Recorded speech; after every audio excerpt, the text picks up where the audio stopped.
সাধারণ ডিম ভাজিকেও কিন্তু আমরা বেশি স্বাদে তৈরি করতে পারি। এজন্য প্রথমে পেঁয়াজ কুচি নিয়েছি, কাঁচামরিচ কুচি এবং টমেটো কুচি,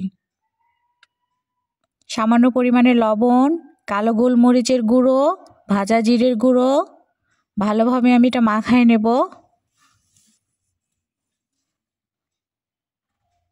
এরপরে আমি দুটো ডিম এর মধ্যে অ্যাড করে নিচ্ছি।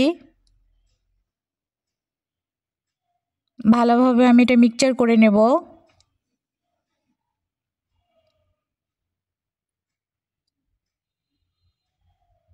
তারপর একটা ফ্রাই প্যানের মধ্যে আমি সামান্য বাটার দিয়েছি। বাটারটা গরম হওয়ার পরে আমি ডিমের ওই মিক্সচারটা দিয়ে দিব। ভালোভাবে সমান করে নিচ্ছি। এরপরে আমি সামান্য পরিমাণে একটু চিজ ছিটিয়ে দিচ্ছি। খুব বেশি পরিমাণে দেইনি, অল্পই দিয়েছি। তারপরে ঢাকা দিয়ে কিছুক্ষণের জন্য রেখে দিলাম। কিছুক্ষণ পর আমার এটা প্রায় হয়ে এসেছে। তো আমি এখন এটা নামাই নিচ্ছি। তো আমি এটা কেটে নিচ্ছি। দেখুন এটা দেখতে কত সুন্দর এবং লোভনীয় হয়েছে।